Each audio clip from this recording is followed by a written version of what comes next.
Good morning, everybody. You are tuned to Computers 2K now on the Nissan Communications Network. I'm Amnon, your host for the next 2 hours, along with Gal.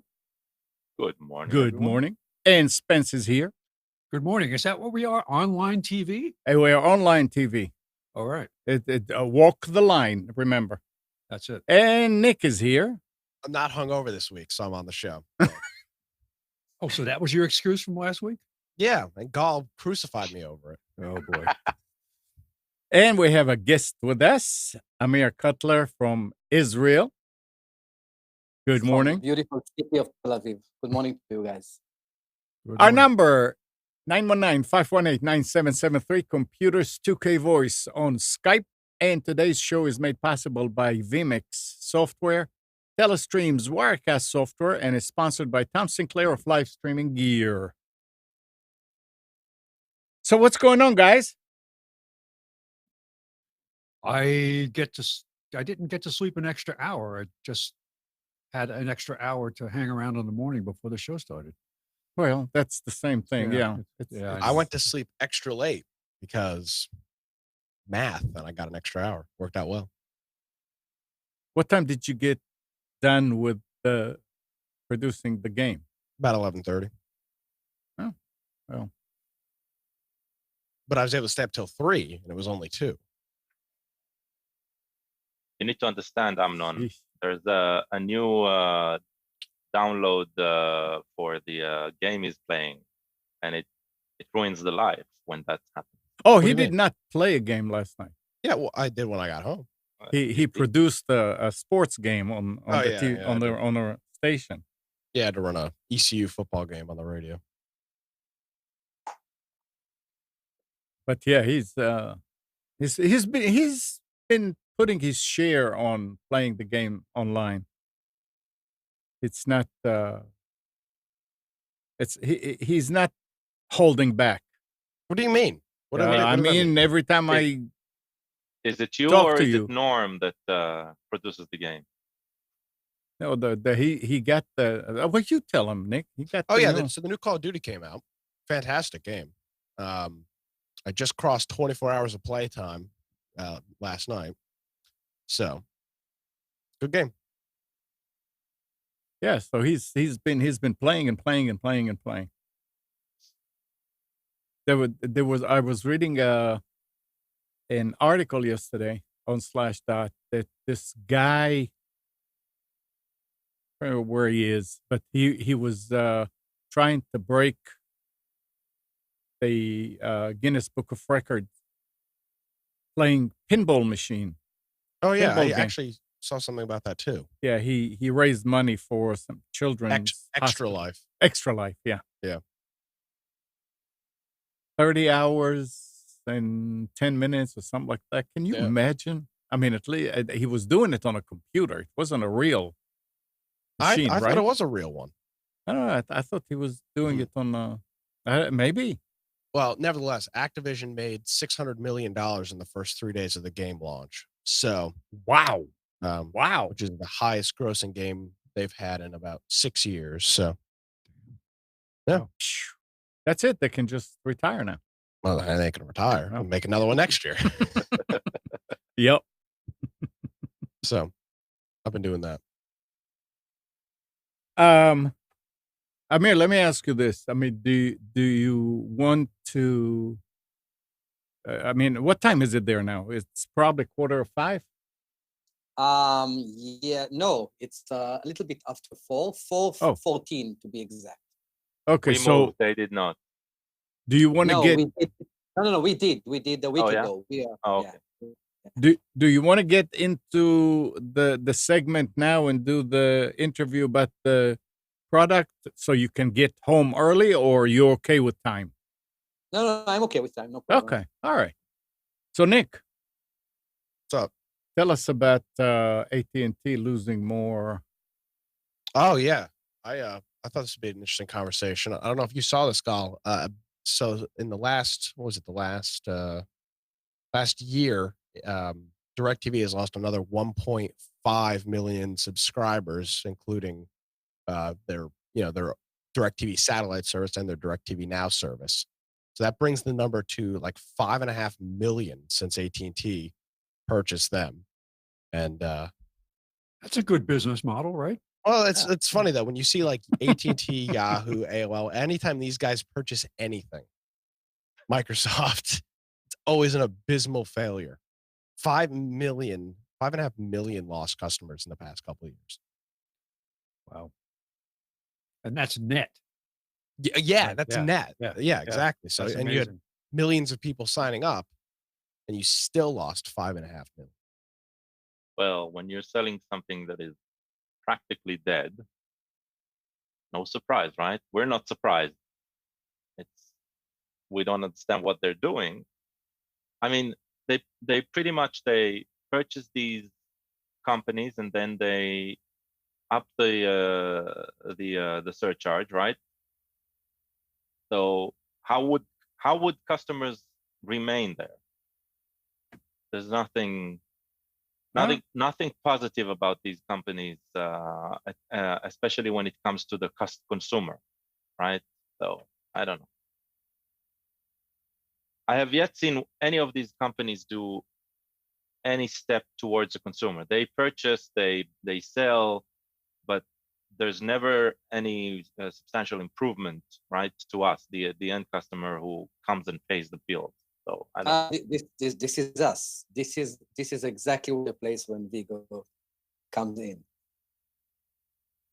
Well, I mean, I can see how they can help your company, right? I'm not sure if they can help us. No. I think that it's a different kind of ballgame. I think that we can help them help their customer to when it comes to customer experience and customer support. I think that we can create a little revolution for them to manage towards their customer. That's my opinion, my humble opinion. What does Veego do? Veego puts a smart agent, a smart piece of software on their routers.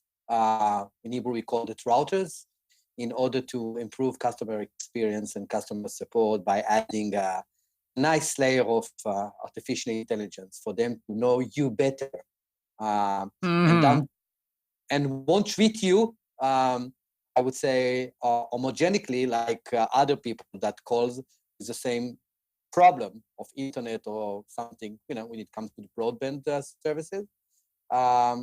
The only way for them to treat you differently is by seeing you differently. We are providing them the ability to see you different because you have 3 floors in your home and someone else has 1 floor. You like streaming, someone, your neighbor like gaming or IoT devices. Your home electronically is different than the others, so your service needs to be different. This is Veego in a nutshell. So you're helping companies build a more in-depth profile on a user instead of just regular browsing or viewing habits. Absolutely. If I would be in your region and I will call the ISP, the moment you're going to call the ISP and say something is wrong with our internet, automatically, according to their, I would say, troubleshooting policy, they will treat us the same. You would be asked the same question that I would be asked, in order for them to be able to release you and me from the problem. But we don't have the same home. We don't have the same devices, services, Wi-Fi quality, neighbor interference. We are different, man. So that's why they need to treat us different. Yes. All right. You got it. Since we got into this, then let me introduce the Amir with the bios that I have here. Sorry. So They've no, been it's to the conversation. I'm sorry. So Amir Cutler is a highly respected CEO of both startups and established enterprises with multiple assets and holdings. He currently holds the post of founder and CEO of Veego Inc., a technology leader focused on bringing artificial intelligence and other breakthrough technologies to the automatic detection, analysis, and resolution of smart home device problems. He holds an MBA in marketing from the University of Manchester. Okay, now I got that out of the way. Okay, great. Now we are being presented. It's very impressive. Thank you so much. Forget about the big companies I led. I always come back to the startup world crawling because that's my passion. That's my life. I tried my, as a CEO in 2 non-startup companies. It was nice. I think that it was great when it comes to results, but at the end of the day, I'm crawling back to the startup world like a baby. Well, I don't know about crawling. Yeah. So, why did you found Veego? Well, I mean, what got you to do that? I think that that's going to be a little bit funny for your audience, and I think that I am a cyber guy. Most of my startup experience was around cybersecurity companies. I led 3 startup cyber companies. And after the successful sales of my last one, I took a year off debating with my partners whether we can find a way, a signature way, to treat malfunction in smart home as well and as much as we treated cyber attack in my 14 years of cybersecurity guy. Meaning whether malfunction can be detected as cyber attack, the behavior of cyber attack might be the same as malfunction, and maybe even we can bring back a signature to the malfunction the way we are putting signatures on cyber attack, making sure that this is the kind of cyber we would like to fight against, and even go to the root cause of the malfunction the way we are going to the root cause of cyber attack. It took us, to my founders and myself, almost a year to crack this challenge and reach to the point that it's doable, making sure that we can put signatures on malfunction and find someone that needs this information very, very badly. And then we discovered the telecommunication company, the telco companies that needs us in order to put a name, put a signature on any malfunction for them to release their customer from pain, especially when we are now dealing with so many devices and so many smart services in a typical Western world. Guys, feel free to jump in any second and comment or ask a question. So how you talking about routers and you're talking about ISPs, the way that they learn about the customer, what they do, what they don't do. How does that come with the IoT, with smart devices at home? So what can you do for my refrigerator? Can you restock it? If we are dealing only with devices and services that connects to the internet, of course. Right. That goes without saying.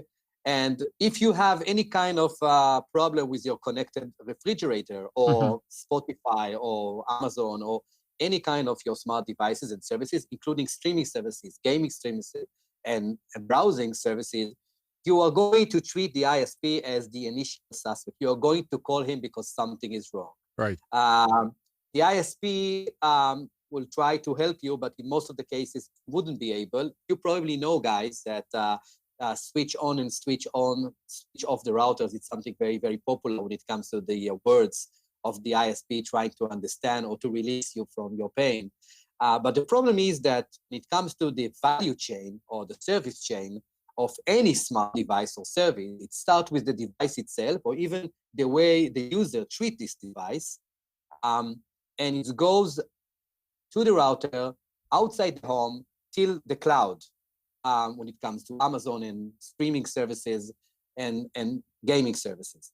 At the end of the day, the ISP cannot see at least two of the components of the chain. That's why he doesn't know the problem. In most cases, he's only guessing. Because he cannot see the device level and he won't be able to see the cloud. You only see a little bit of the Wi-Fi, a bit about the router, and maybe a little bit also about the outside connectivity from your home out. Mm-hmm. But you won't be able to detect a problem. When I'm speaking about detect, let me emphasize that they won't be able to feel the pain you feel at the same time you feel, and really understand what you're facing, because they cannot do that. And they won't be able to pinpoint the problem, the location of the problem, those 5, 6 different components, and they won't be able to get down to the root cause in order to understand what is the nature of the problem, what is the signature of the problem. Without those, they won't be able to, to understand the problem. They will probably take 40, 45, 50 minutes of your time on the telephone. Then they would turn on, the turn off. In a few times, they would send the technicians to your home. They will replace the router. But at the end of the day, in most of the cases, I'm speaking about 80, 81% of the cases, they won't be able to solve the problem because they do not locate the root cause and the location of the problem. What type of problems does Veego target today? I mean, it's probably a limited set at this point. Quite frankly, it's quite wide, because when it comes to, if we find out that the problem is the device level itself, and we are pinpointing the device as the problem, to bring this information to the ISP, to tell you, Gal, listen, Gal, thank you for calling me because you have a streaming problem, but we now understand that the problem is your TV. It's not your Wi-Fi, it's not your router, it's not the external network, and it's not even in Netflix cloud, it's your device. And to be even more specific, it's your TV. And to be even more and more specific, it's a CPU problem in your TV. So we can now go down to even to the CPU level of the device in order to help the ISP explain better what you're facing and what you should do in order to remove this problem from your table. But at the end of the day, we are here for the ISP to spend minutes with the customer, not tens of minutes and not an hour, because again, we can pinpoint the problem exactly when it happens and to pinpoint the location of the problem. So we can go down to many of what we call signature of problems, going down to the level of the device itself and the service itself, and even to a low level pinpointing of the problem in the device, including connectivity problem. The device itself, the hardware of the problem might be the cause of the problem you are facing, CPU, etc. Okay. Is this deployed in any ISP already? Yes, it's deployed in many ISPs, including in US ISPs. They really like, the reason why they like us, because yes, we can, when it comes to track calls, the duration of phone calls, the fact that we can eliminate today something like 15% of the technical phone calls, because we are pinpointing the ISP, so he's sending him some messages, including smart care apps that is informing him that they are, we know you are facing a problem, but the problem is the device level or the cloud levels. We don't have a lot to do, so don't call us. That's the beauty. They can save a lot of money and improve churn rate and other aspect of being kind towards their customers. And customers are okay with basically something that profiles every little bit of network connected devices in their home. It seems like relinquishing a lot of data and a lot of control to the ISP, which we don't really trust to start with. So. I know, but we don't really care about the kind of movie you're watching. We do care about the fact that you are watching a movie. We are not a content oriented company whatsoever. We are uploading only metadata to our cloud. There we are, manufacturing our signature in order to, and our AI agent is sitting over there. So we don't need to understand what kind of movie you are watching or what kind of music you are listening, just the fact that you are now having a stream of music and stream of, in order to find some problems, because we know what is a healthy streaming of a movie. We don't need to see the type of movie you are watching. It's not really our concern right now. So watch any movie you would like to watch, and in every hour you would like to watch. That's not our concern. Well, you don't know the content, but from what you're saying, it sounds like you know whether I have a Sharp TV or a Samsung TV, right? You know a lot of details about what's in the house. But for now, I'm not dealing with the type of TVs.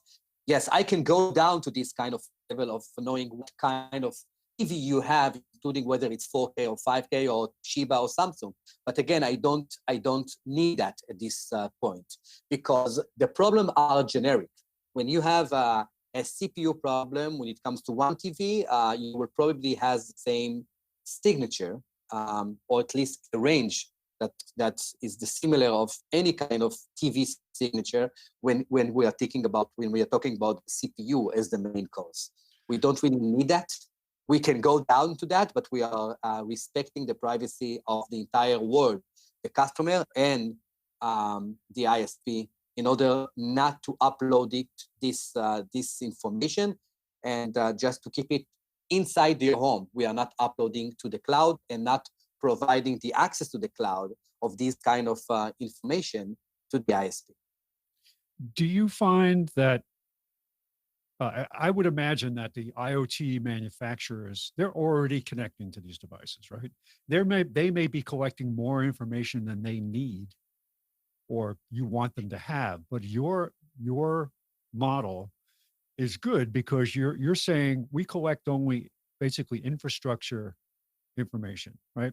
We're not collecting the other ones. When you sign the EULA for the smart refrigerator, you don't know what you're agreeing to. Exactly. What kind of information. They might have a microphone that they use for voice recognition that's listening in the background that you don't even understand. So this approach, do you feel you need to put any safeguards in place to protect your users from intrusions by IoT manufacturers? That's a great point, Spencer. I think that even more than that, when we are in charge for the ISP to prevent any malfunction, we can even provide some information to the residential, to the people about the device that works not according to the policy he should, including camera that works suddenly at 2 a.m. or things like that. By the way, we are not looking for it, but this is a sign of malfunction. Why your camera is start working at 2 a.m. when you are asleep? Why your device uploaded data when according to the manufacturer it did that? Again, we are not looking for this for privacy or anti-privacy. We are looking always for malfunction. That's the game. We are in love with malfunction, the way I was in love in cyber attack. The difference between ransomware and APT attack and viruses attack. That was my old game. Now it's malfunction. So in a different word, we can even help the ISP to protect the privacy of their customers. Brilliant. Let me ask you something, Amir. Please. You in the beginning you were saying that you install an agent. Yes, it's a piece of software. Yes. Right. So, do I understand now that you are the one collecting the information and then you give it to the ISP? Or is the ISP using your software and they are getting what they want to get? Because believe it or not, we don't trust the ISPs here. Oh, it's our platform. They are giving us the access to get inside the routers, but we are giving them the access to use our data to prevent malfunction, to detect malfunction, and to. But it is our propriety. They don't. It's not their data. It's our data. Yeah, but that's the question. So are they when let's say that our local ISP here got your services, do Yes. they get that data from you, from your cloud, or are they getting it directly from our routers and our, I mean, because that opens the door for abuse. Yes, but If of that- course, I mean, you could, if you wanted to, you could abuse it too, because even though you're not looking for it now, you may be able to look for it. But No, I'm interested in knowing whether the ISP is getting only what you're giving him because it's on your cloud, and they don't have the ability to say, okay, but I want to know which movie they watched at 4 o'clock. I understand your question, and I think that I understand also the source of the question in order them to maybe even to manipulate the data in order to get to their needed information. The answer is quite clear.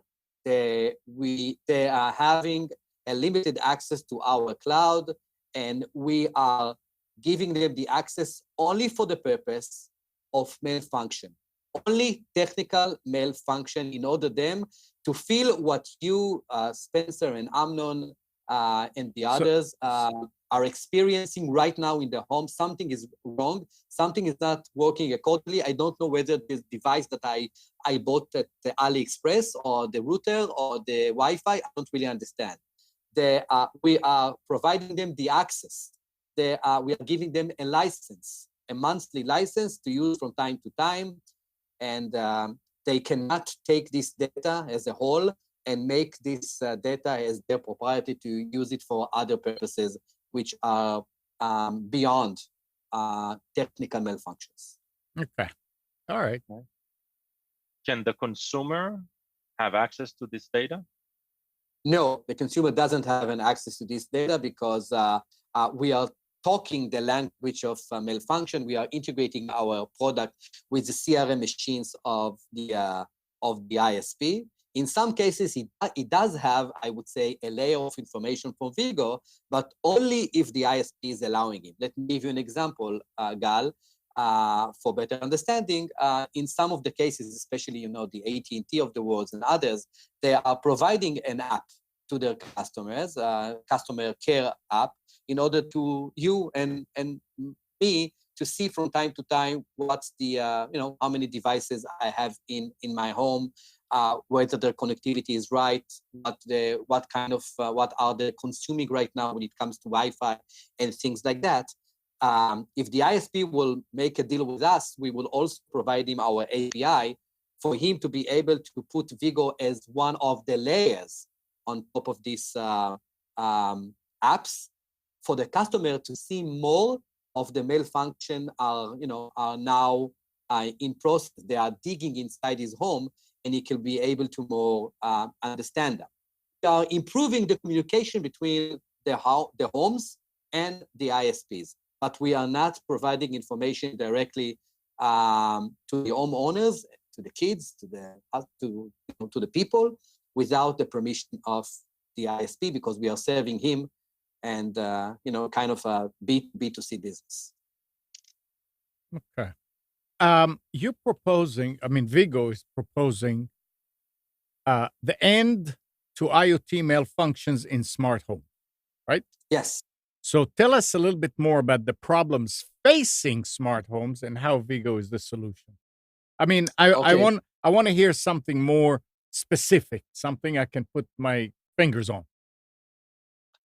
Okay, great. So again, making the end of malfunction. If you decided to crash your device that you bought from AliExpress or Amazon, we won't be able to prevent you to do that. If you start to crash your devices or if you forgot to put a new battery, we won't be able to prevent that. But in most of, I would say, the legitimate problem that a smart home is facing when he feels that he saw a nice movie yesterday, the first half of the movie, and today doesn't see watch a game, streaming TV, and a boxing fight, and something is wrong, especially starting at the 15th round of the boxing game that you wanted to see so badly,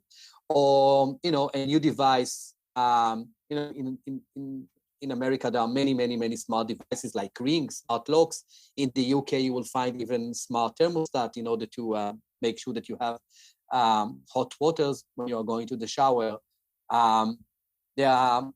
According to any research, we are now facing an era of Western world will include at least 35 different devices and services connected to the internet every day.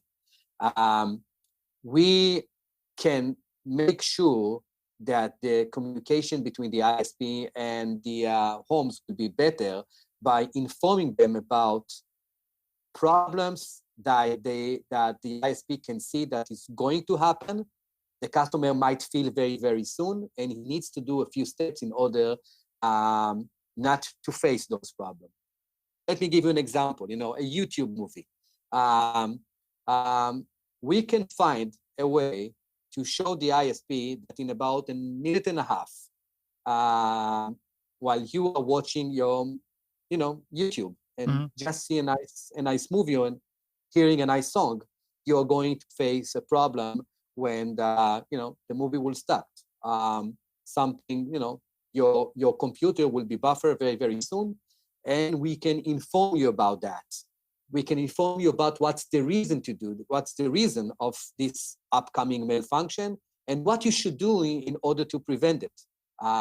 That's only at the tip of the iceberg when it comes to the numbers of times, probably thousands every day, to allow the ISP to communicate with their customers about problems they might face in a few minutes. What's the cause of the problem, the root cause of the problem, how they can prevent the problem. And by that, I think that the customer and the ISP will have a better relationship.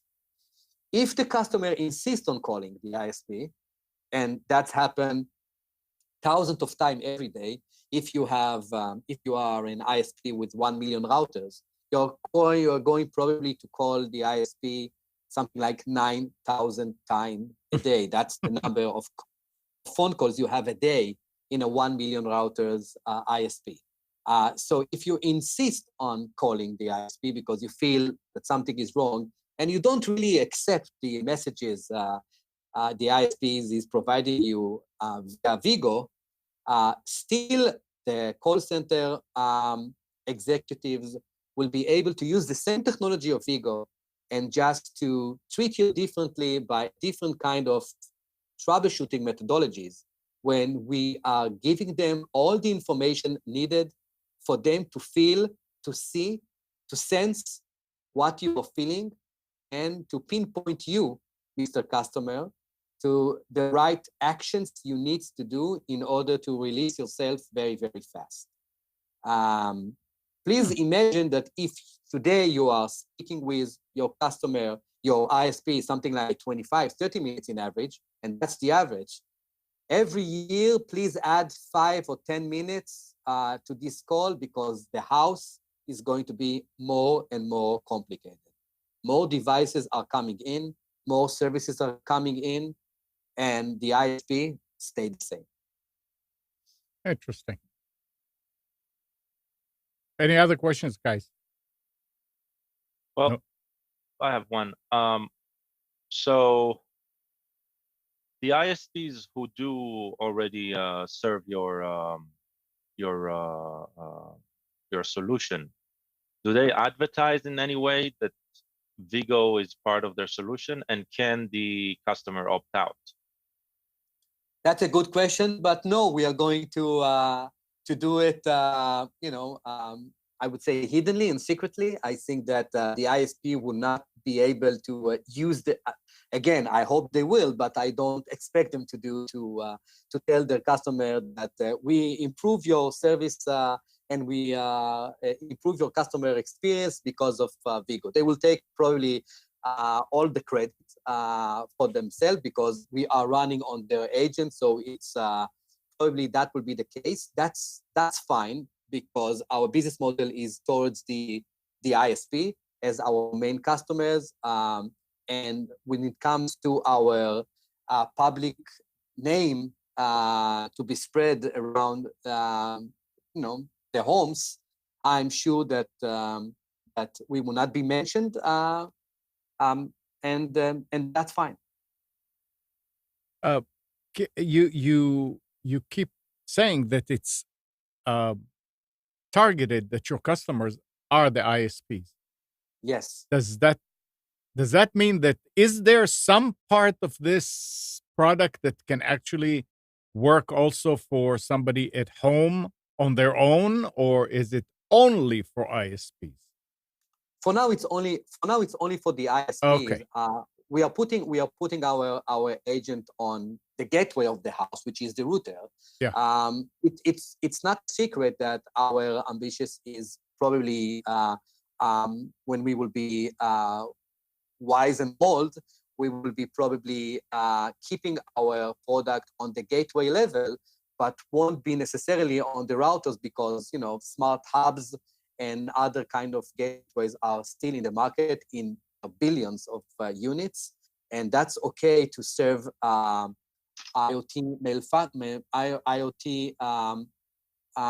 manufacturers by adding our technology and provide it to any kind of other kind of gateways, including hubs.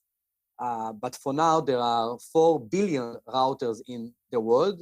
Half of them are in homes and the other ones are in small businesses and home offices. And we would be great if we would have a nice portion of this huge number of routers across the world. So tell me something else. So how do you approach a smart hubs? What are you doing about smart hubs that you have at home? And routers, I mean, as far as I know, my ISP cannot put anything on my router because I'm not using their router. I'm using my own router. I'm using my own modem. They can probably put something on the modem if they wanted to, but not so on it's the the router. same. What? So it's the same as long as it's the the gateway Oh. of the home. That's perfectly okay for us. We understand that many people are now buying their home routers, and for us, it will be transparent. We don't need that.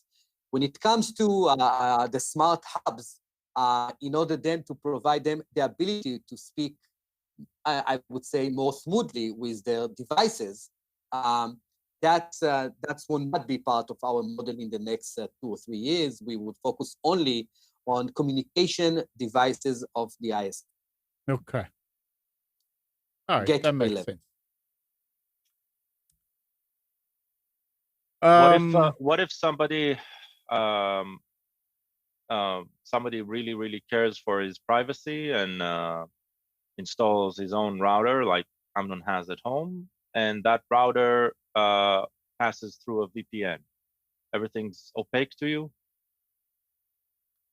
I think that we are aiming at the more traditional modem of I would say for routers or modem or both today. Today the modern router includes the modem as well as our Pareto model of 80% of the business. I think that if he is a customer of the ISP, any kind of ISP, he would enjoy Veego technology indirectly from the ISP. He's paying his bill every month. If there are other ways to do that, that probably won't be part of our strategy in the next 2 or 3 years. Okay. All right. I mean, my questions were answered. There are all kind of comments in the chat about that kind of stuff. I see. Gal, you keeping up with that, right? Yep. Okay. That sounds great, Amir. How long has this been? How long has the Veego been up and running? A year under the radar and a year above the radar. I think that well, I mean, since you went public and you started serving. I think that less than a year. We are less than a year. The company had been established officially late December 2018 and had been initially funded around the 16th or 17th of January 2019. So we are very brand new, but because of the year of working, part of the a year investigating the market, understanding the pain, looking for competitor, and understanding where should be our main focus. I think that's it for now. It's a journey of 2 years. 1 year officially since the establishment of the company, less even. I think that something like 10 months. And you see the response from your customers the way that you were hoping it'll be, or do you see any kind of resistance, or actually maybe they want more? What? I could be, when it comes to the communication with our customer, I think this is what you are asking. Yeah. I think that there are two advantages that, frankly, I was not anticipating to have this kind of positive feedback so quickly. The first one is they are treating the fact that we can monitor the entire chain of service from the device to the cloud. Half of the chain is inside your home and half of the component is outside the home. To monitor it so great without running on them, just running on the router, for them it's a miracle. Especially when it comes to the second point, when they understand that problems are deviates from the traditional Wi-Fi problem to the, I would say, to the extreme component or the radical component of the chain, which is the device and the cloud. And we are lucky because they admit that they don't see the entire chain, because they don't see the radical component, the cloud and the devices. And we find a way to see those components without putting any software or hardware on those components, just to monitor them very, very, I would say, sophisticatedly, using our AI. From one place, we can see the entire chain. So the feedback we got from ISPs, especially from American ISPs, UK ISPs, very encouraging for a startup to continue his journey. You know that it's you're interviewing many startups. You know it's very, very difficult, but getting feedback and love from your customer, bring you the ability to keep on going. Yeah. Can you mention names of ISPs, or is this something that you'd rather not do? I think that they would prefer I won't. Okay. All right. That's fine. Have you had any success in Europe, or are you just focused on the US market at this point? US and Europe. I'm using the Israeli customers, of course. It's very, very highly intelligent customers. Our ISP environment in Israel is very, very mature. We have, you probably know, but we have 3 or 4 ISPs that have each and every one of them between 600,000 customer and almost 1 million, which is the Israeli basic. But we care about customer that puts their customer experience as top priority. If they don't care about their customers, and there are regions in the world, I won't mention them, who doesn't really care about the customer experience, and they probably don't need Veego, because and we got some negative answers about this region of the world that say, listen, we are monitoring the router. If this is the router problem, we are sending a technician. If not, we are telling the customer to find a solution by himself. And because of that, I think that a Western world ISPs, whether they are in America, Singapore, Japan, UK, Germany, Spain, Portugal, these are the right potential customer for us. And for now, the feedback comes from this region, these countries, continents are very, very positive. There's a question. What about Canada? Canada is a legitimate place. Canada has. I mean, do you have people? Do you have ISPs there that use? No, No. for now, unfortunately, hopefully soon.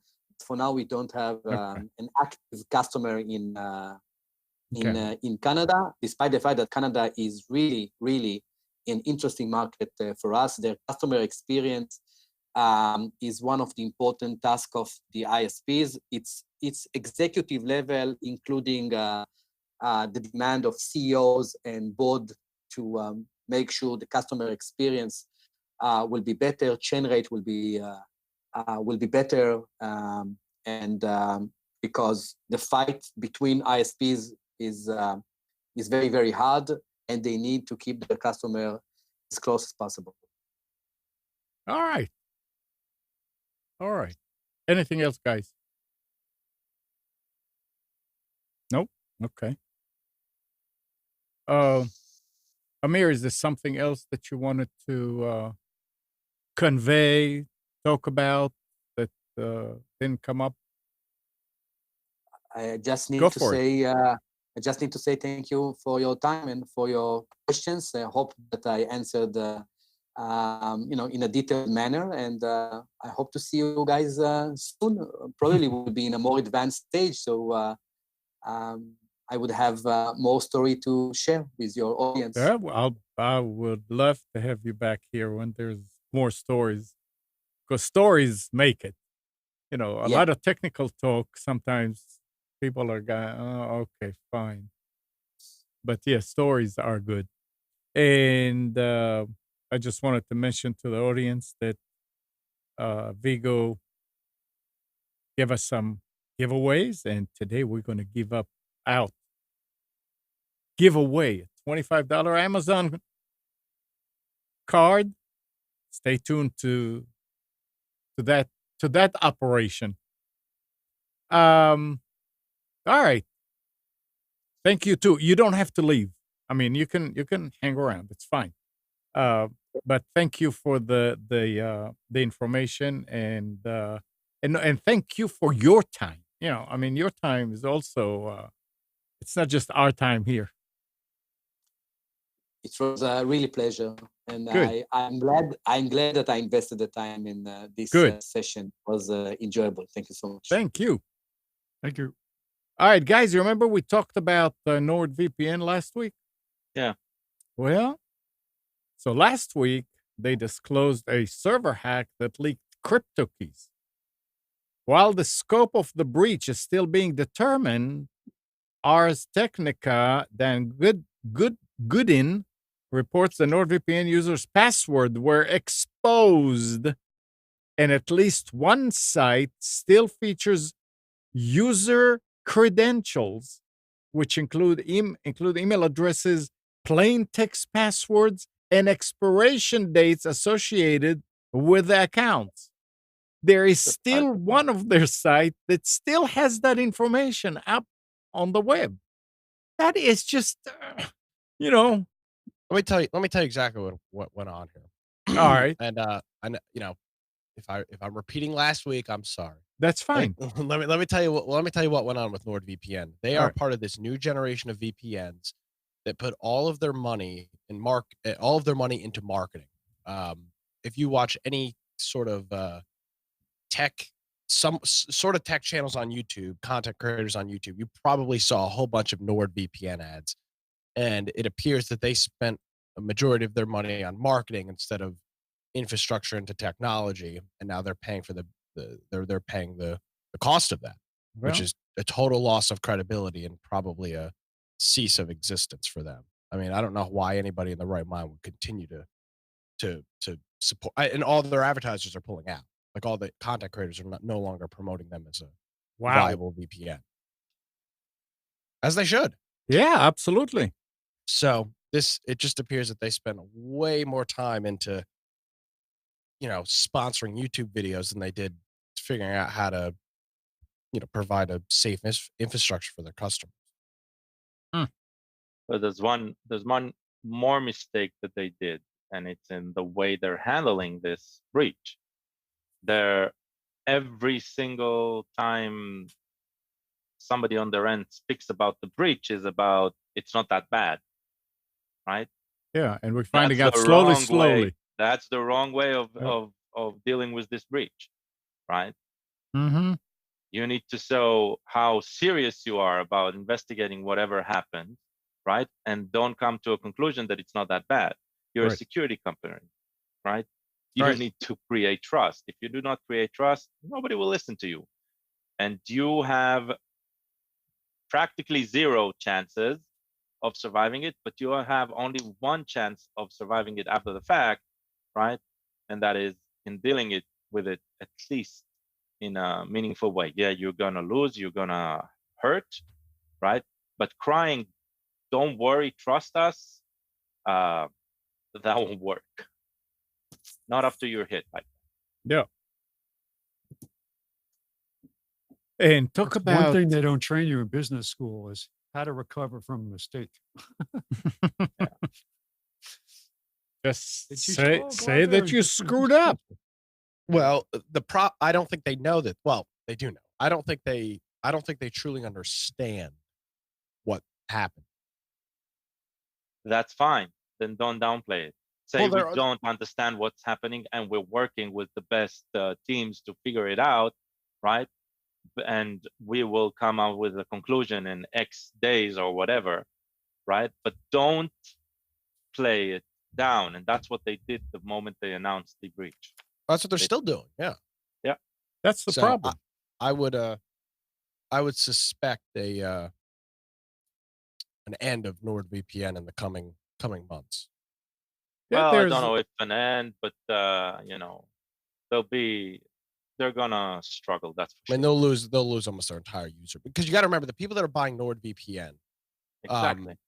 for the most part, are people that are watching probably technology content on YouTube. They're not. I'd say they're less likely to be layman's. Yep. well, they advertise on TV too. They do, but I think I would say like private internet access and NordVPN and a couple of these other VPNs are targeted more towards the technology consumer side, while there are LifeLock VPN and Norton VPN that are doing more of a mainstream media approach of advertising. You may get some more. You're likely to have more non-technical people using your service, unlike Nord, which I would say is probably a higher number of technology-minded people, and they will be running at the first sight. So probably already have run. We'll see. And talk about privacy too here.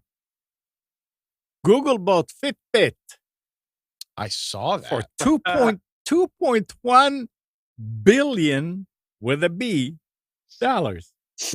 Now guess who knows your heart rate? Well, they already knew that. Well, you got your Google Watch on. No, even with Fitbit, I think it syncs with Google Fit, right? Oh. The application. So they already knew that. But now they're going to ruin it like they did with Nest. Did Amir try to say something? No. But I think again, everything is connected to everything. We watched this acquisition in Israel, of course.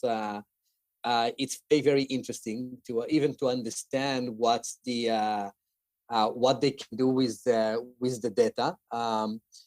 By the way, it's connected to the today. It was something like 5 years or 10 years, something anniversary about the acquisition of Google of Waze, and the CEO again talk about the data they hope to get from Waze, even despite that there is a way to make money from this smart GPS. But please see, even that, now I can read every acquisition that has any kind of relevancy to the smart home to Veego, whether it's for the present, the near future, or the far future. It is, when you have a smartwatch and you're going to synchronize it using the router because you're going to connect yourself to the router, it's another device that came in. It's a wearable. It can be a watch. It can be anything. At the end of the day, it needs to talk to the cloud via the router. And this is not part of the interview. I'm just explaining something. Yeah, I know. I'm so in love with the, it's like someone who is in love with something, so you always see it in front of his face. So even, I would say, this kind of acquisition has the relevancy, maybe not for now, maybe not for tomorrow with Veego. This is part of the 30 or 40 or 50 or 60 devices that are coming into the home, and the ISP, which is practically your IT manager, doesn't know anything about it. Imagine, by the way, a bank CIO that doesn't know how many computers he has or how many servers he has in his domain. So the ISP doesn't know today how many devices you have because Amnon or Gal decided to buy 2 wearables, and now the ISP has more devices to manage. No one sees like that. No one sees the ISP as the IT manager. But it's like someone is going to buy for his bank 2 laptops and would not inform the CIO about it. Gal decided yesterday to connect 2 of his TVs to the internet and makes them smart TVs because someone wants to see YouTube or Netflix. No one asked the permission of the ISP to do that. No one informed the ISP. And the overhead of service had become high just from a simple action by someone who decided to connect his new TVs to the internet. So imagine that why it's so difficult to manage your smart home as the ISP because of unilateral decision by the people to connect or disconnect new devices and new services to your home. Yeah, but they're not managing my home. I mean, I do. I mean, if I have the Wink or I have the Hook or anything, any other devices, I manage them. I mean, it goes through them, and they're allowing it in and out, but I'm the one who does things to them. You are, but in some cases, when you will decide someday, in a shiny or rainy day, to connect your, I would say, not smart TVs to be smart and connect them to the internet. Yesterday you decided not, and today you decided yes. And you find, and it was, you did it quite well, and you see everything, and your project to connect your TVs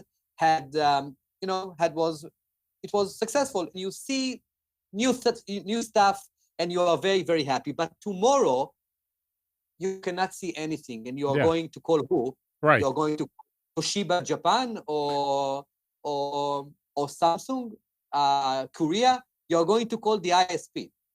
So they don't know if your installation process was right. They don't know whether you installed the new patch or your new version because through the cloud. They don't know. They are guessing. And yesterday it was a great day for them because you didn't connect your 2 TVs to the internet. Now it's a bad day because you did that. So imagine their life. And it's philosophical, very funny to understand it. Yes, they are not your IT managers, but you are going to call them. Probably your first call will be for them, and they will decide that, by the way, Amnon, that the reason using Veego, for example, is because you ignore the messages of Samsung to download a new version with a patch that needs to fix that. And you know what? I'm ignoring those messages for at least a year. Right. That's smart. Yeah.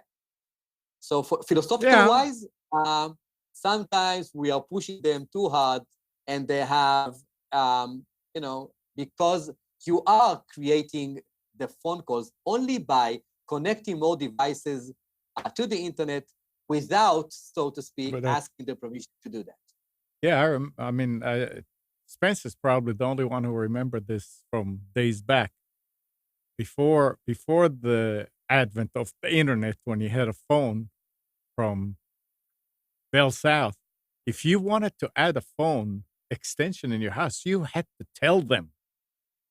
Because if you did not tell them and something happened, you're going to pay a lot of money to have the problem fixed.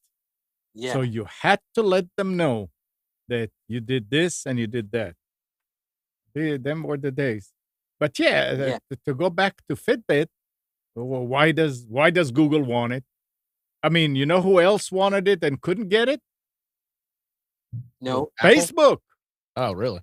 Facebook was in talks with them, but Google offered more money. And we know that Facebook was trying to get records of people who were sick. I remember from hospitals, they were trying to find a way how to, quote unquote, how to help sick people get what they need when something happened. Hold on a second. Gal, question. Who would you rather own Fitbit, Google or Facebook? Who is the more nefarious of the two, and which one would you rather have own? And no, both is not an answer. You mean neither is not? Neither, you mean? Oh yeah, Of course, Google. Really? Okay. Yeah, I prefer Google over Facebook. Okay. Facebook has the intent behind Facebook's actions in the past are questionable, where in Google's case, it always seems like the intent was always correct from the start. At least that's the way. And this is all based on their marketing, right? This isn't based on anything else other than our perception of them, because we have zero idea how they operate from within. So, but still, I would rather trust Google over Facebook. But as you also mentioned, I would rather trust neither at this point. Gotcha. Interesting. All right. Hey, Spence. He's not here. Oh, come on. Step away. All right.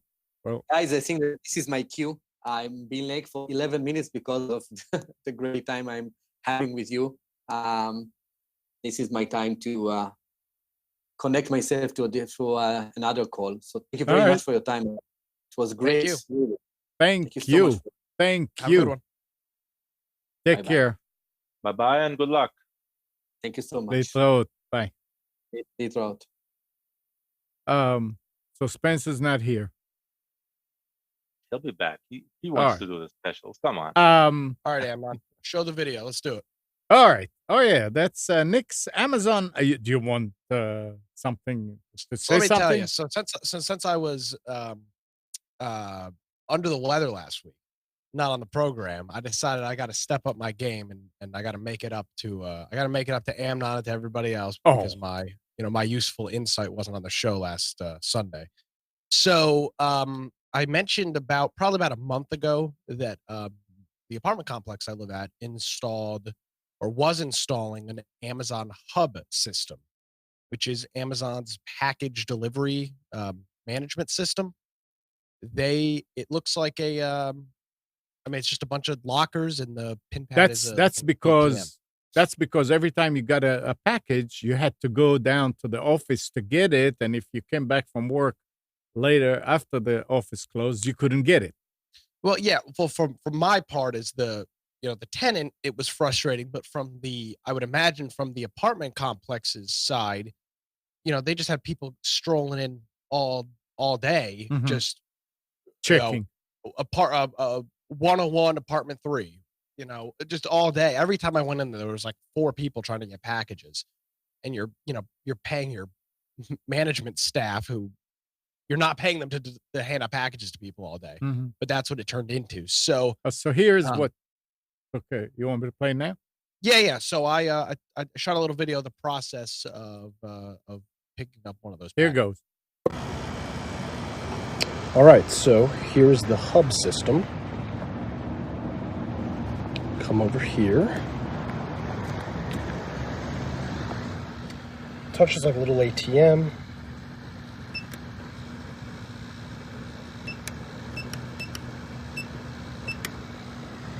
All right. Just like that. Door opens, and you pick up the package. Cool stuff. So Yeah. it's a relatively simple process. Every time you get a package delivered, and this is not just for Amazon. This is any package delivered by any package service, FedEx, UPS, DHL, the post office, anybody that's delivering something larger than would fit in a traditional mailbox. It gets put into this Amazon hub system. I get an email from Amazon with it's either a 6 or 8 digit code. I don't remember. It's a one-time code. I pop it in the system. The door pops open, and I grab my package, and that's it. And it'll sit in there for about a week, I think, before they'll pull it back out to. I guess they'll drop it back off at whatever office To be returned. whoever delivered it. Yeah. They'll put it in some sort of carrier center or something like that. But pretty cool process. A lot more convenient than having to dick around with the hours of the main office. So it's awesome. Plus now I can get package deliveries on Sunday, which is convenient. Nice. So yeah, pretty cool Progress. thing. And I would imagine you'll start seeing these. That's similar to the system that exists in Whole Foods. And whenever you hear, them talk about an Amazon pickup center, that's similar to the system that exists already. But now they are trying to get these installed in apartment complexes and I presume maybe gyms and things like that in the future. So pretty neat.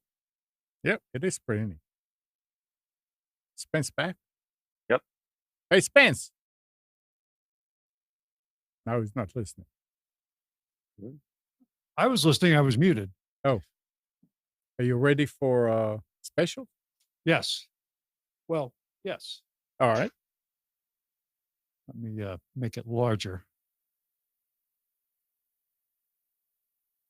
Nope, that's not the wrong screen. Sorry. Mm-hmm. Mm-hmm. And he said he Here we was go. ready. I'm sort of ready. Let me fix this back to where it's supposed to be. Nope, that's the wrong way. That's the way it's supposed to look. All right. So I understand, Amnon, you put the word out that we're now going to sell different versions of the skiff. Become popular now. People understand for the first time what it really is, right? Secure compartmental information facility.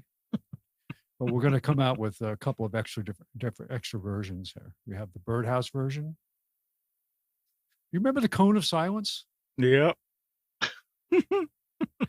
I want to make a meme out of this. I got to figure out. I got to find a better image that I can superimpose some people's heads over those heads in the picture. That'd be a lot of fun. Got to post it on Reddit. I think people better get a kick out of it. A lot of people have no idea what it is. You should do a skiff one with Epstein didn't kill himself. That'd be pretty funny. Oh boy. Yeah. Yes. Yeah. That would be good. That'd be funny. Yeah. I wonder why you put me on a container. It was random. That's because you like containers. I could move you over there. I know. I understood. Would you prefer the outhouse? No. Yeah, then it would be accurate because he's full of it. Yeah. Oh. Full of There we what? go. The skiffs. There we go. All right. All right. So Computer 2K Now specials for, can you believe it's November 3rd? Mm-hmm. Yeah, it's crazy. Absolutely crazy. Starting with our friends at the Thin Bent Metal store, Staples, right? They have a HP Pavilion 14-inch Core i5 for $399. Wow. That's $230 off. Wow. i5. Yes. Yeah. For that price, I always look, I always filter, cheapest, most, biggest discount, things like that. And I was like, wow, that's great. What a deal. What 250 is bucks wrong off. with this one? I don't know. I don't know, but it's a good, I mean, it's a 14-inch. It's not the biggest thing, but it's perfect for traveling. Yep. Yeah. It's a good deal. Huh. Uh, they've got a Brother L5850 DW printer. Now, this is expensive. It's $299, but it's $70 off. But this is a business class printer. If you drill down on the features that this has, for example, it has a secure pin support. It's got all kinds of network support for. I'm sorry, gosh, my mind just went blank. Microsoft features like domain name and all that stuff, but searches. But it's got a large paper handling capacity. It's got all kinds of mobile print from every device imaginable. It's Wi-Fi, it's auto duplex, but really it's the duty cycle. This is a high capacity, high performance printer for the business environment. And if you have a business, small business, and there's also a fax machine. I had to drill really down into the description to find confirmation that it was in fact also a fax machine. So it is a printer scanner fax copier, but it's a 70 sheet document feeder. So that's a lot more than the home version you get of this machine. So if you're looking for a business class machine, here you go. All right. So they've also got a HP 14-inch Core i3 laptop for $279. I got a Logitech H390 headset, over-the-ear headset for $29, save 10. An Acer 23.8-inch LED monitor for $119. That's $50 off. We've got a 250 gig solid state drive from HP for $39.99. If you have an older machine, you use it for web browsing, doesn't need a lot of storage for pictures and other stuff, $250 is still a lot. But if you want to really improve the startup time and the performance of a slightly older machine, or if you did buy one of those machines that had the 64 gig memory card instead of having an actual hard drive, you can upgrade with this drive and greatly improve the performance. It's $10 off. Yeah, it's probably not a gigantic sale. It's 25% off, but still, it will give you greater performance. You can put it in a newer machine too, as long as you don't have a lot of onboard storage requirements. Right, but for older machines, make sure you have an M2 slot. Yes, yeah, it's got to fit it's got to be the right form factor. That's true. Okay. We've got a 64 gig USB 3.0 flash drive for $16.99. We've got an HP Slimline desktop computer with an i3 for $369. Now that's $100 off, but that seems expensive to start with for an i3. Especially when you're comparing it to an i5 for another $30.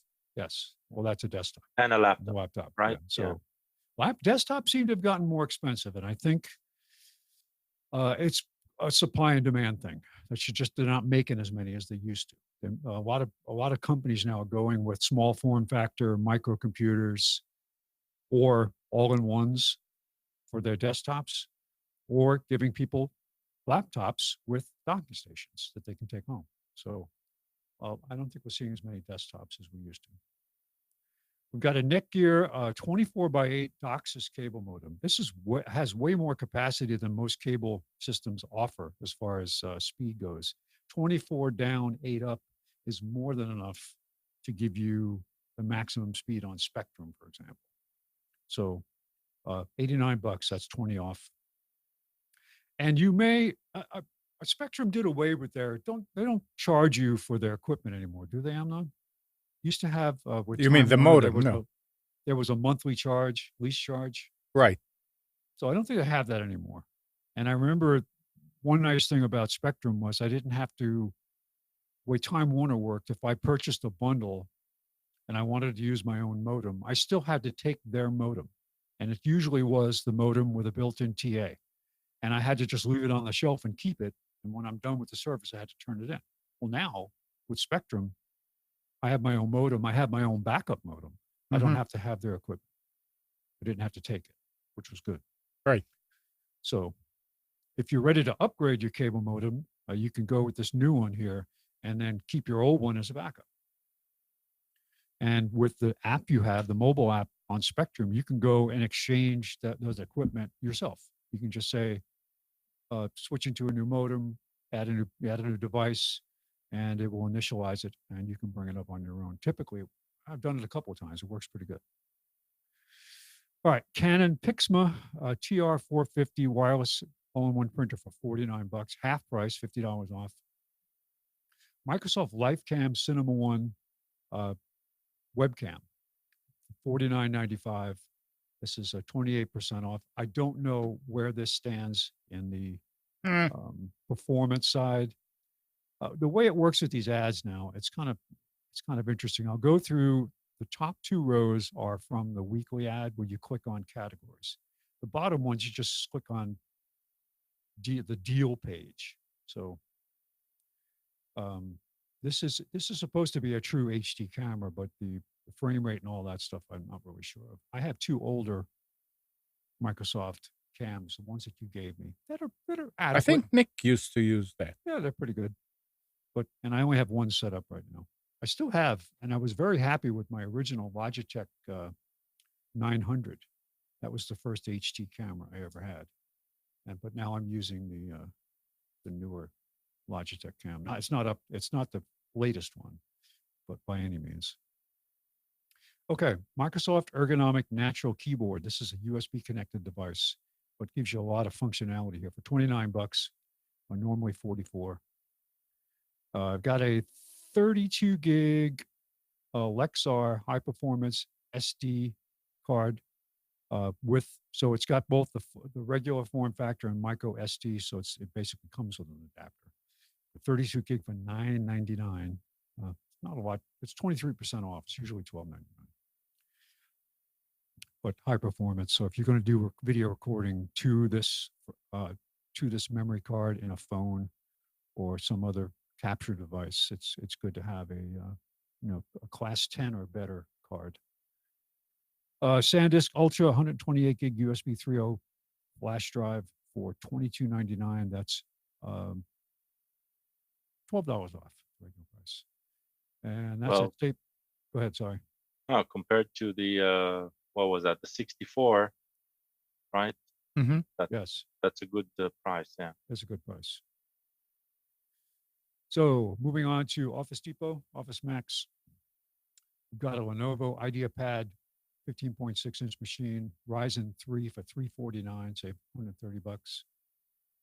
Got a Dell 15.6-inch i7 for $519. That's $280 off the regular price. Here's your new monitor, Amnon. Ultra wide 29-inch.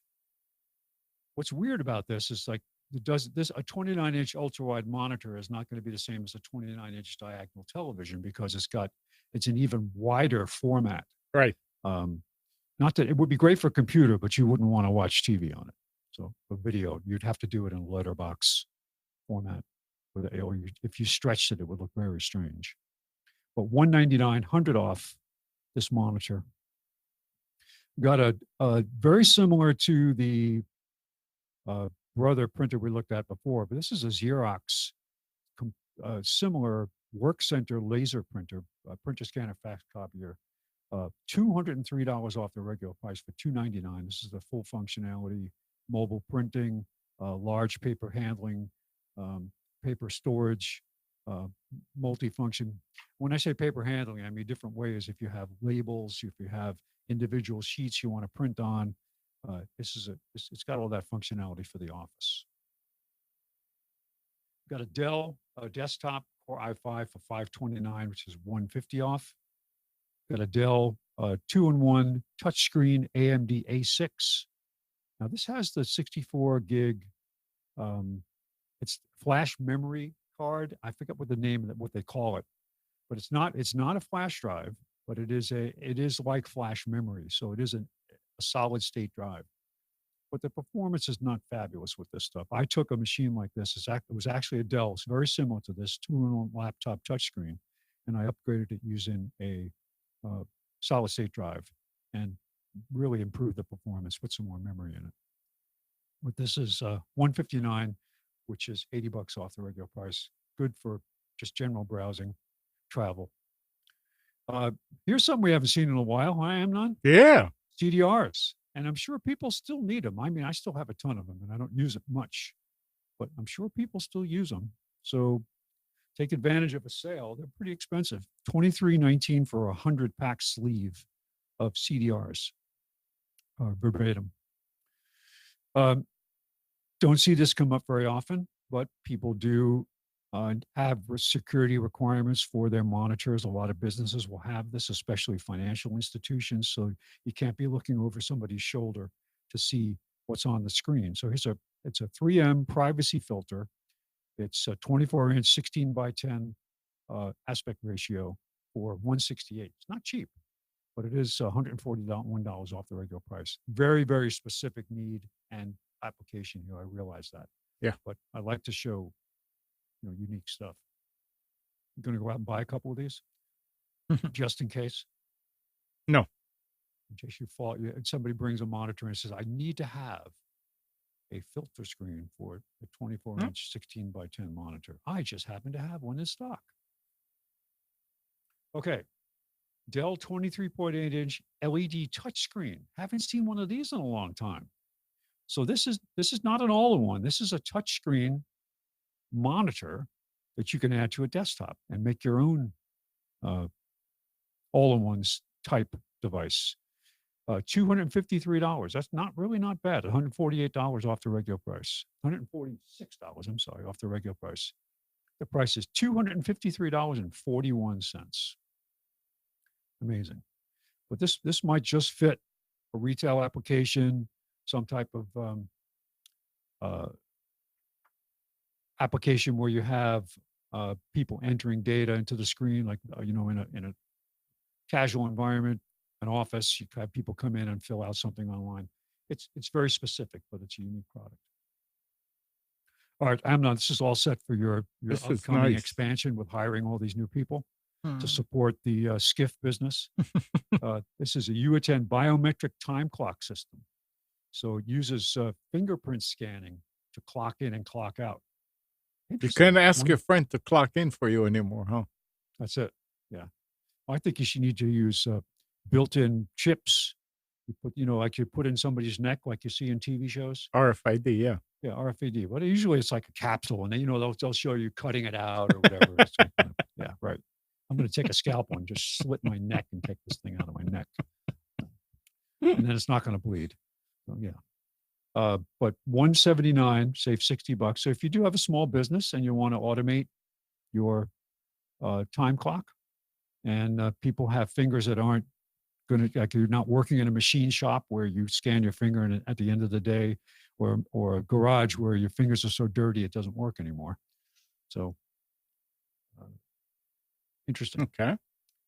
We got an Epson Workforce ES60W portable color document scanner for $129. That's $30 off. I'm actually working on, and what I was doing in the background during this morning's show was trying to get my, oh, you can't see it, my old Brother DS700 scanner to work on Windows 10. The latest driver it had was for 8.1. And as it turns out, I got it to work. It's still kind of squirrely. Working on figuring out the correct application, because I cannot run the Brother application. It just won't work. I haven't tried it in compatibility mode yet, but the install does not allow you to, the install installs the application and the driver together. So it does not allow you to in a granular way, say, I'd like to operate this. I have to go out, I have to install it and go find the actual app and then change the properties on it to try to get it to run in 8.1 compatibility mode. Mm-hmm. But whatever. I'm going to use OrphanView, I think. Eve, my daughter Eve, has an application to scan in old photos. Yeah. It's really interesting. OrphanView. Yeah, so OrphanView OrphanView would be very good job. for scanning, and it automatically applies a file name in ascending order, whatever you set it up for. So it's a really good program. If you're not familiar with it, it's a image management software, freeware that's developed. It's excellent. And finally, we have a TP-Link AC750 range extender for $29.99, save $10. And finally, to our friends over at Best Buy that still don't have a weekly ad, but it's getting a little easier to navigate the page as I do this each week, but still, I don't know why they did away with it. I guess they know better. But all right, they have an HP 23.8-inch all-in-one Core i3 for $589. It's expensive. So you could buy that monitor for $200 with your existing desktop and create your own all-in-one like environment, right? That'd be pretty cool. But this is $150 off. We've got a 23.8-inch LED monitor, FreeSync monitor from HP for $119, which is $60 off. We've got a HP Ryzen 5 desktop, 12 gig of memory, 256 solid state drive for $429, which is $120 off. Got a Lenovo 15.6-inch AMD A6 laptop for $219. $219.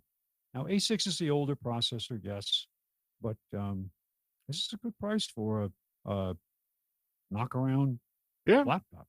Very good, $219. $60 off. I mean, the prices went down because of they're now the A series processors are. I think you could probably still buy a processor for a desktop, but I would go with the Ryzen. CyberPower 1500 VA battery backup for $139, which is $20 off the regular price. Got a SanDisk Ultra 256 USB 3.1 for $49. Now, this is the kind that you can plug in and leave into the USB slot, which is nice. It put it into a laptop and won't have to worry about it getting caught up on something. It's just a little bump that sticks out the side. SanDisk Cruiser 64 gig USB 2.0 flash drive for $799. It was 5 off. And Western Digital 1 terabyte Passport Go portable solid state drive and a 64 gig USB flash drive bundle for $149, save $20. The price of the USB solid state drives is coming down. In the beginning, they were very expensive, and there is definitely an advantage to it, not only for speed but also just these are built to be handled, and there's no moving parts to fail. So I think the price will continue to come down as the raw drive prices come down. And finally, two things. We've got the cheapest version of the Arlo camera I've seen yet. It comes with the hub and with one camera for $129. It's $120 off. So if you're trying to figure out if you want to buy the Arlo system, here is a inexpensive way to do it. Now they're interesting in that the cameras are all battery powered. I think there's a way to power them I'm not sure. I've never owned this. I know people that like it, but you do have to take into account that when you mount the cameras and they have a little magnetic gimbal that you stick them to indoors and outdoors, that you have to take a couple of things into consideration. One is that you don't make it easy for somebody to walk by and grab it. And two is that it's not too high out of the way that it makes it really hard to change the batteries in it. Or run wires. Now, I can't confirm that the wires that does accept the wire. I don't know. Never used it. But Arlo Pro 2 indoor outdoor fire wire-free security camera, $129. That's $120 off. And finally, something I wasn't even aware of that they made. They actually have this thing called the Motive Ring activity tracker, heart rate. It actually will link to your phone, and there are all kinds of other application options out there, but $159, save $40. And what you do is you buy the sizing kit when you go in to buy it in the store. And then with the sizing kit, you figure out what size ring you are, and then they will send you the actual tracker. So that's kind of an interesting way to do it. I mean, most people like you go to the store and say, well, what size you want? And you don't want to stock size 6 to size 12 rings in the store. You're not a jewelry store, right? So I think this is probably a good idea that they ship it to you. But a good way to, if you just want to get into minimal heart rate, exercise, things like that, it tells you it can detect when you're sleeping. So it will work with apps on the iPhone and Android. So $159, say $40. So that's it for Computers 2K Now specials on November 3rd, 2019. All right. And Amnon, you're converting one of your storage containers in the back to No. the prototype? No, Skip? no, sir. You're not? No. Mm. Nope. So what kind of conversation would birds have that they would need a secure compartmentalized information facility? A lot of tweeting. I don't know. No, would they say they would meet so they could discuss cheap prices? Sorry, I had to come up with something bird related. I got to work on creating a meme around. Spence, I'm trying to figure out what is that device on your right, on your left. You don't know what that is? No. Oh, Looks like a rock. It looks like the cone of silence from the Get Smart show. Is that it? Yeah, and you can go. There's a web page you can go to, and they'll show you clips of all the episodes where the cone of silence was used. So the point was, they'd say, "Oh, this is so sensitive, we have to bring in the cone of silence," and they bring it down. And the chief would say, "All right, I want you to go out and I want you to collect information about this guy and get this." And he'd go, "What?" Spence, I think we're talking about two different Back and things. forth. And then they had a portable version of it. I think it was just like a fishbowl with a tube between them that they put on their heads. I think we're talking. I It's think we're very funny. talking about two different things. What? What is on your left? My left. Yeah. Oh, I thought you were talking about left screen. No. Oh, it's because my No. blue screen- No. You're looking on your right. My blue screen moved. Okay, there you go. Okay. It looks like a bottom of a rocket or something. Okay, yeah, it's gone. Okay. No, up high. There's a wooden airplane that Aaron built when he was a kid that I have mounted up on the wall.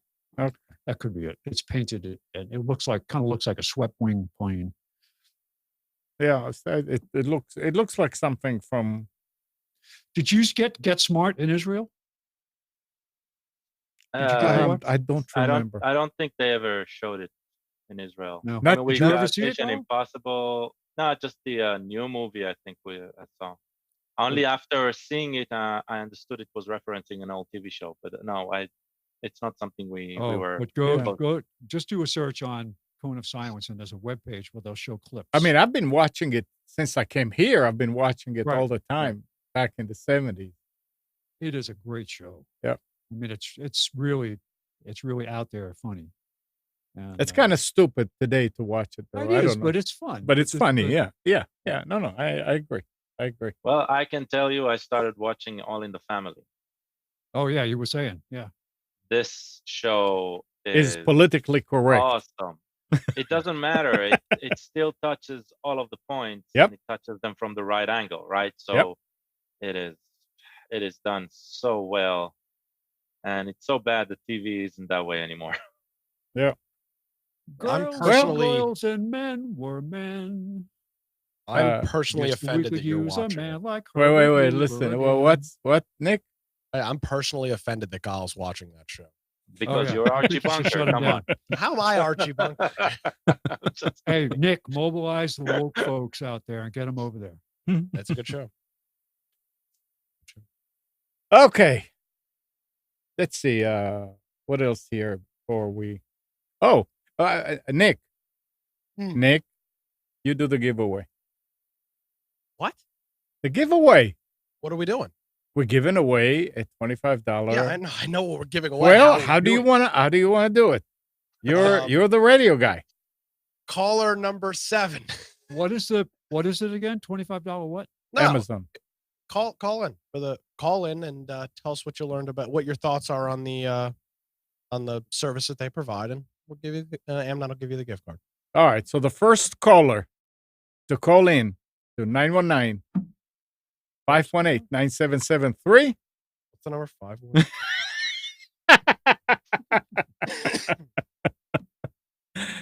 will win the $25 Amazon gift card. No strings attached. Yeah, no strings attached. But First you person to show up cannot with do it. $25 in That- cash will get the $25 Amazon gift card. You'll still need to give us your address, your social security number. No, you don't. No, you don't. And your metadata. Wait.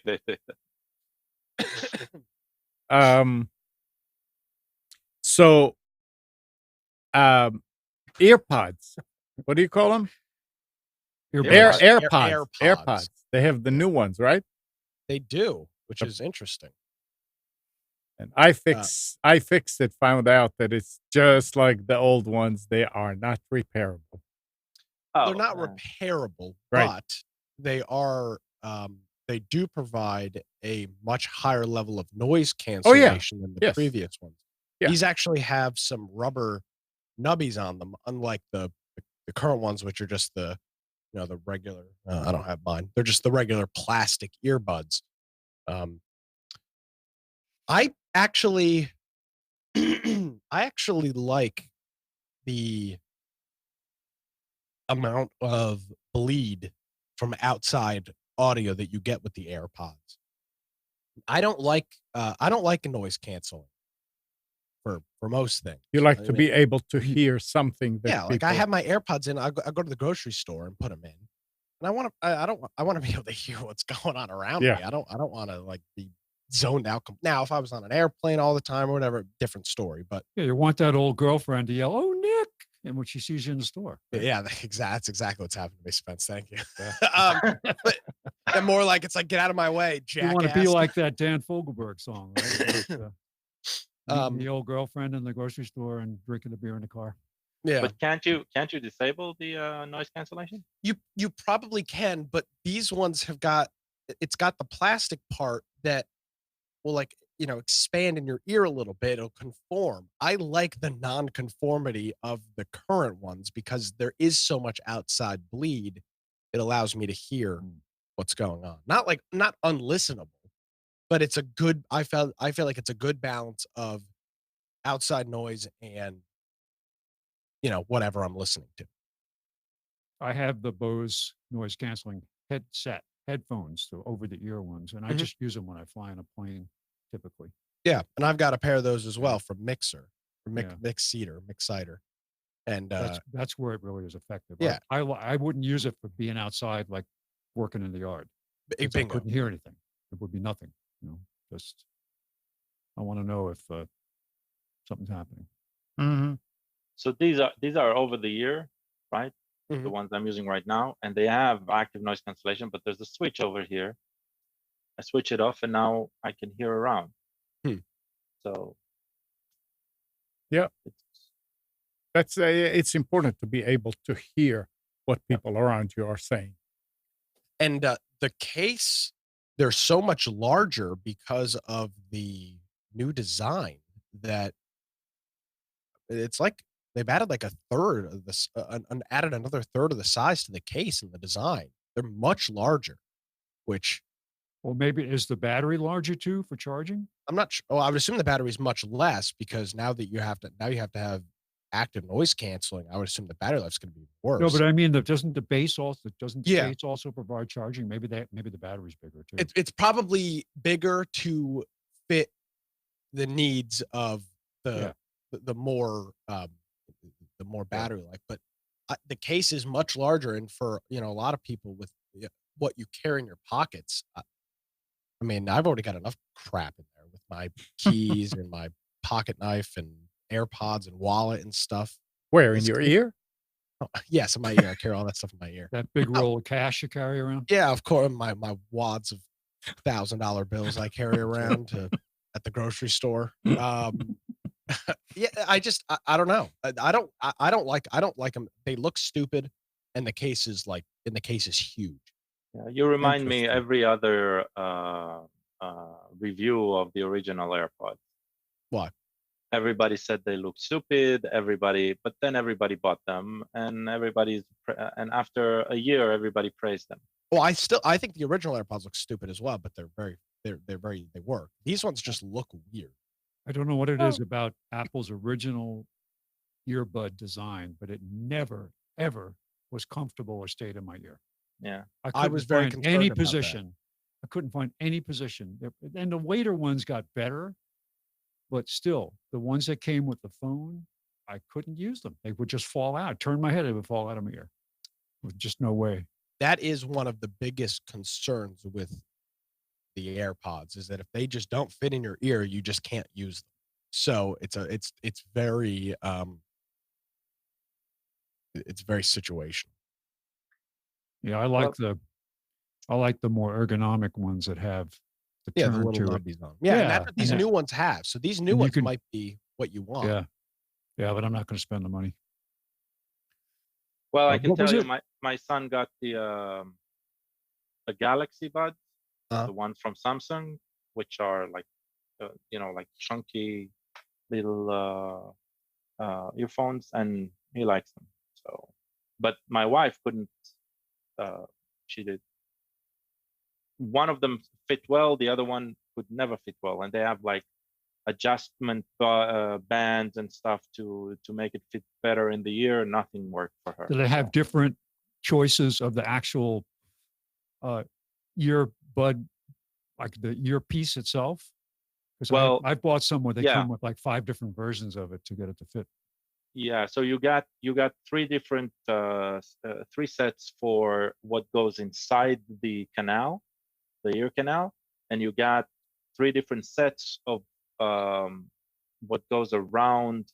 It's not next to me. Around What the ear, what goes around and fits the behind the ear. Yeah. the internal section of the ear. Oh, So okay. because it sits flush to the ear, it's like this chunky bit, and so there's a silicone band around it that you can replace. There are those where it's completely flush. There's those where it sticks a bit, and then it goes into the ridge underneath your crease of the ear. So they actually design wise, it looks like they put a lot of thought into that, but it still doesn't fit all ears, right? My wife, it fit her on one side okay, on the other side she always felt like it's about to fall like any second, so she couldn't wear those. They have solutions for that. It's called duct tape. Oh yeah, that always works. You can also take the ones that you have right there, just snap the wire. It works. I've never found the ones that do the flip over ear or hook over ear. I've never found those to be comfortable or work ever. I have a set of Bluetooth earphones from MPOW, it's called, and it's a company that you see a lot on Amazon. And I've gone through a couple of versions of it. Remember the kind that it was a band that hung around your neck, and it Yep. had magnetic holders for the earbuds that you put up in your ears. It was great because it had good battery time. But I bought a version that's just the around the ear hooks. Yeah, those. Oh, that's what I used to have. I wound up, one side went dead after a while. It just didn't last. Yeah. But the ones I've got now are, everything is just a small, on both sides. There's a hook around the ear. There's the part that goes into your ear, and then there's a small little electronic, portion on either side. And it's very comfortable, and it's not going to fall off. And it came with 4 different versions of the insert, one being compressible foam that you could just squeeze a little bit and stick it in your ear, and it was really comfortable. I use it for when I watch TV, because for me to hear the TV clearly, I have to turn it up louder than Pam wants to hear. So I wear these things. No. Another thing here for those that interested in that, Apple, Disney, and Warner Media are all launching new video streaming services that you're going to hear a lot about in the future.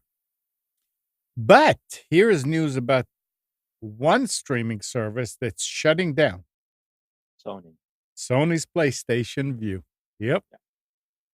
Really? Yep. Yep. Which Interesting. offered a digital version of the cable TV bundle, will close up shop in January. Damn. That's interesting because they have the really big catalog. They have a Yeah. huge catalog. Yeah. I mean, it's Unless they're going to come out with another way, or they're going to license it out to other people. Well, nobody's buying the service. That's the problem. Yeah. Yeah, but That's why they're shutting it down. I would say it's one of the most well-known in terms of name. Yeah, but you need an Xbox. Oh, you need a PlayStation. A PlayStation, I'm sorry. No, you don't need. It works on the Apple TV. It works on the Fire TV. It works on Roku. It works on a lot of any Sony TV. So, yeah, I think even Vizio TVs have that hooked up. So maybe we've met market saturation to the point now where it's going to be a fallback to see who the survivors are. Well, I really think the reason they're stepping back on this is because the content providers so I don't think they're going to stop providing video on demand. They're stopping their live catalog, the live TV solution, the ones where you could see, I don't know, ABC or CBS or whatever. That's what they're stopping. And I can totally understand them. None of the cord cutting services are actually cord cutting because they cost exactly the same as going with cable, or pretty much close to it. It's not like it's a complete change. And PlayStation View was the only one who tried to provide leaner packages in terms of initial bundling, and that seems to not work. So I can understand why they took a step back. I wonder if they'll ever try again, but at this point, seems the smart move to close it. I still am at the point where I have not been willing to put up with cutting the cord.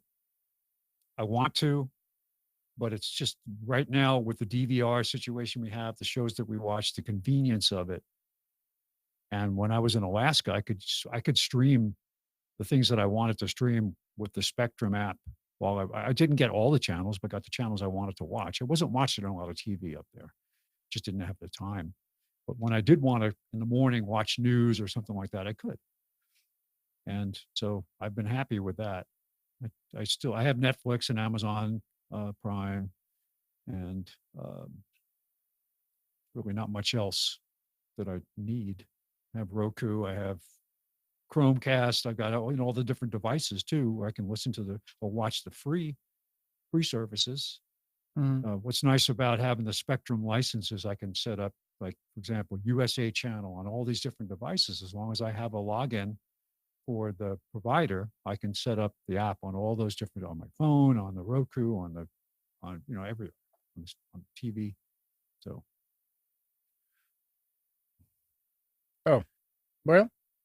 If it was just me dealing with it, I would go for it. But there's too many other people involved. To try to change. Talk about Spectrum.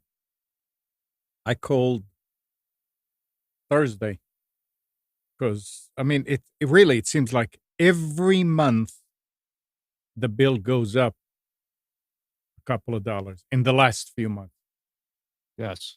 So I called and I said, okay, I want to cancel unless you can find something to do. And she went and back and forth. And we didn't do anything. But in the process, she was saying that if you switch to Spectrum service, because we're still on Time Warner. Yeah, you got to do that. They saved me a bunch of money that's why I went in. I had all my She said all my equipment in a bag. And I went to the store and I said, here. And I was going to hand it to the guy. I said, what's the matter? I said, I'm done. And he looked, he says, well, you're still on the Time Warner package. I can save you $40 a month if you switch to the Spectrum package. She couldn't save us $1. Really? Yeah. But she said something, and I can't remember. I think it's Spectrum Choice Programs.com or something like that, where you can have a la carte channels. And I said, really? You can just choose one at a time? She said, yeah. I said, not bundles. I'm talking about just like, I want this channel and this channel. And this. She said, yeah. And that will probably save you money. I think it was Spectrum Choice, maybe Choice Programming or something like. I can't remember. It's written on the desk. Didn't take a look at it yet. But I didn't know that they had something like that. That you can choose what channels. And the that is streaming only, obviously. No, And you could that's for the box. You know, for TV. and the DVR Yeah. works. Yeah. And how much can you save by doing I it? don't know. She said, well, I couldn't ask this because it all depends. If you choose one channel, you save a lot. If you choose everything, it's going to be more. So it all depends. But it's interesting to know. I just couldn't find the time to sit down and take a look at it. Why? Did you find it? Oh, it says, yeah, you can pick, it provides local channels plus you pick 10 cable channels for less than $30 a month. What? But it's a streaming package. It's not an Okay, OTT. No, it's Spectrum not. Choice TV. No, it's not the. It's not the. She said it was TV channel. It is TV channels. Well- but it's no cable. You don't use a cable box for it. Yeah. Well, yes, you do in this case because she said if you want, you can go and choose. What is the URL you went to? Well, I just did a search on Spectrum TV Choice and I got a bunch of basically reviews. Okay, so I think it was Spectrum Choice Programs or Choice Programming, something like that. Yeah, that's what it's called. Spectrum Choice. It's called yeah. Spectrum Choice, and it's a streaming TV package. It's not a cable Okay, so package. she didn't tell me that. Yeah. I mean, they're not gonna. Yeah, there's no reason to have a cable box for 10 channels. True. So The I one looked, at, thing- I looked at this a while ago, but it's the same problem with everything else. You're not picking a la carte channels from maybe you are now. What it used to be before, it was these like sets of 3 channels in a row, Mhm. and it was just weird. It's $25 a month. Let me see. Well, I'm gonna try signing up for it. Curious. Interesting. Yeah, so I need to find out more, but it's getting ridiculous. And now AT&T, I mean, Uverse in our neighborhood is up to 100. And I'm going to look into seeing what cable would be. I mean, of course, they're dropping DirecTV, so I don't know how that's going to work and if it's going to save money because there are 200 service, just internet would be $70, 69. So there's a bunch of stuff you can do. So here's misleading. You have Spectrum TV Choice, which is the name of the offering. And then there's a page you can scan or search to. It says Spectrum TV Choice lineup. And it's not the same thing. It's just telling you, here's your choice for the lineup packages that we have for cable. So,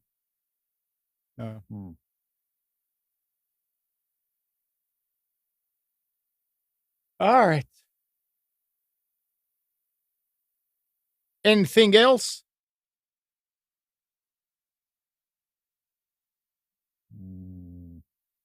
nope. All right.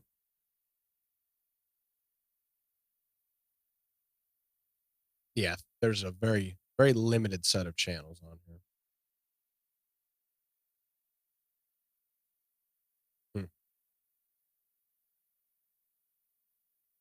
Oh, I'm going to sign up for this. There's no contract.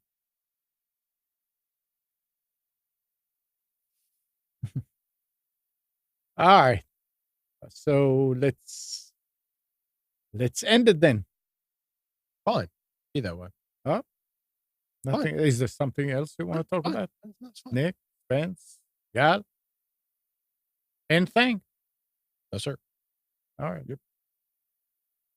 So thanks again, Spence, Nick, Gal. And good morning, Kathy, Hannah, Nabil, Mac, Norm, Katie, and Dina. Thanks for tuning to Computers 2K Now. We hope you enjoyed and maybe learned something from our time together. Remember to practice safe computing. Back up your hard drive and update your virus scanner. We'll be back here next Sunday at 9, but you can always reach us at Computers 2K Now. Bye, everybody.